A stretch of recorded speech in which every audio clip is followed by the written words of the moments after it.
12 फरवरी एक बहुत गहरी बात पर आज चर्चा है बाबा की मुरली में।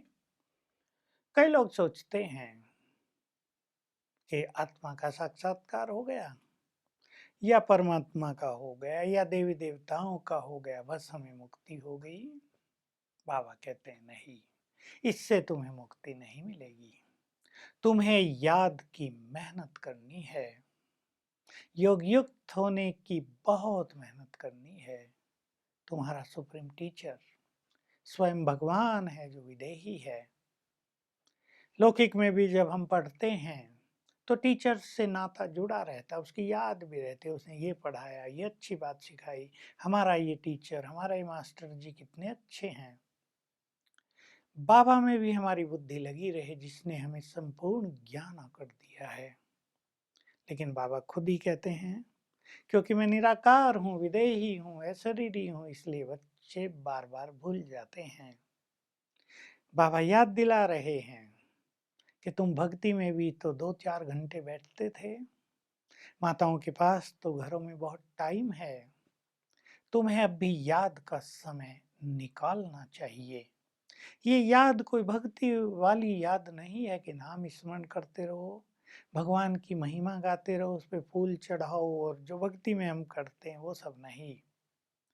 गीता में भी लिखा है 4थे अध्याय के पहले श्लोक से, मैंने ये राजयोग कल्प के आदि में इसको सुनाया था, सूर्य को सुनाया था, उसने अपने पुत्र, उसने अपने पुत्र, और फिर ये राज ऋषियों तक पहुंचा, फिर ये लोप हो गया। अब मैं पुनः तुम्हें सिखाने आया हूँ।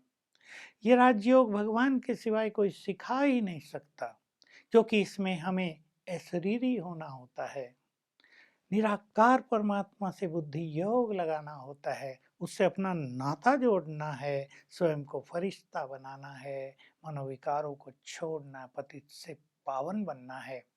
इस योग के बिना कोई पावन बन ही नहीं सकता। बाबा कह रहे हैं, किसने पूछा होगा बाबा आप ये ज्ञान कहाँ से सुनाते हो, तो कहा मैं कोई शास्त्र थोड़ा ही तुम्हें सुनाऊंगा, मैं तो ज्ञान का सागर हूँ। इन शास्त्रों में तो बहुत थोड़ा सा ज्ञान है, मैं शास्त्र कैसे सुनाऊंगा, मैं तो तुम्हें संपूर्ण ज्ञान देने आया हूँ। तो बाबा पहले माताओं को कह रहे हैं बहुत टाइम है, भाइयों कह रहे हैं वो तो धंधे आदि में लगे रहते हैं, माताओं को बहुत अभ्यास करना चाहिए। माताओं का क्या विचार है टाइम? टाइम उसके पास नहीं है जो व्यर्थ में रहते हैं। टाइम उसके पास नहीं है जिन्होंने अपने को व्यर्थ में उलझा लिया है बिना मतलब। टाइम उनके पास नहीं है जिनके अंदर क्रोध बहुत है, उनकी शक्तियां नष्ट होती रहती हैं। हमें क्रोध को भी जीतना है और समय निकालना अवश्य है। जिनका योग नहीं लगता वे 10-10 मिनट भी 4-5 बार योग में बैठ जाएं सारे दिन में, एक हफ्ता ही आप करें, आपका योग लगेगा। सवेरे योग अच्छा होगा, शाम को अच्छा होगा। भाई लोग कर्मों में रहते हुए जब तक अपनी ड्यूटी पर जाएं तब तक 2 बार बैठकर योग अवश्य कर लें, एक बार वापिस आकर कर लें, और सारा दिन कर्म में कुछ ना कुछ अभ्यास करते रहें। 1-2 बार मुरली पे ध्यान दें, थोड़ा सा 5 मिनट भी मुरली को देख जाया करें, ताकि ज्ञान से हम भरपूर रहें और व्यर्थ जो हमें प्रवेश कर लेता है वो हम में प्रवेश न कर पाए। तो हमें बाबा की याद बहुत ज़्यादा बढ़ानी है, तब हम कर्मातीत बनेंगे, तब हमारे विकर्म विनाश होंगे, तब हम उच्च पद पाएंगे। बाकी साक्षात्कार हो गया और हम खुश हो जाएं कि हमें मंजिल मिल गई। बाबा कहते हैं धोखा है, बहुत अल्पकालीन खुशी रहती है, वो 2-4 दिन नशा रहता है, हमने बहुत देखे हैं। 2-4 दिन के बाद नशा उतर जाता है, फिर वैसे के वैसे ही रह जाते हैं। इसलिए बाबा साक्षात्कार को ज़्यादा महत्व नहीं देता। कई ये भी बाबा को कहते थे, कहते हैं हमें साक्षात्कार हो तो मान ले भगवान पढ़ाने आता है। बाबा कहते हैं नहीं, तुम्हें ज्ञान लेकर इस सत्य को स्वीकार करना है, तो हम आगे बढ़ें, दूसरों को भी आगे बढ़ाते चलें। एक गहरी बात पर भी बाबा ने रोशनी डाली है। कई बच्चे तब भी बाबा के पास आते थे, अब भी आते हैं, कहते हैं बाबा दूसरों को देखकर व्यर्थ संकल्प, क्रिमिनल ख्यालात बहुत आते हैं, क्या ये भी पाप है? तो तब तो बाबा उत्तर देते थे कि जब तक कर्मेंद्रियों से कर्म नहीं किया तब तक पाप नहीं माना जाएगा। पर कर्मों की सूक्ष्म गति के अनुसार यदि किसी को बहुत संकल्प चलते रहते हैं, क्योंकि संकल्प एक बार चल के बंद तो नहीं हो जाएंगे। अगर निगेटिव विचार, क्रिमिनल विचार, भय के विचार बहुत आते हैं तो वो कंटिन्यू रहते हैं और वो आत्मा को अपने वश कर लेते हैं। उससे आत्मा की शक्तियां नष्ट हो जाती हैं, खुशी नष्ट हो जाती है, स्थिति बिगड़ जाती है। तो ये भी सूक्ष्म पाप हो गया ना। हम इससे भी बचेंगे और बाबा ये भी याद दिला रहे हैं कि बाउंस बनाए हैं, विनाश की पूरी तैयारी कर ली है, विनाश तो होना ही है। चक्र है सतयुग त्रेता द्वापर कलयुग का, अगर कलयुग का विनाश नहीं होगा तो भला सतयुग कैसे आएगा। तो ज्ञान का भी पूरा स्वदर्शन चक्र हमें घुमवा देते हैं बाबा, और हमें जगा भी देते हैं कि तुम्हें बहुत अच्छी तरह से योग युक्त होना है। वरदान में गहरी बात है, अपने को निमित्त समझो विश्व कल्याण के। चिंतन करें, बहुत बड़ा काम हमें मिला है, एक बहुत बड़ी जिम्मेदारी हमें मिली है।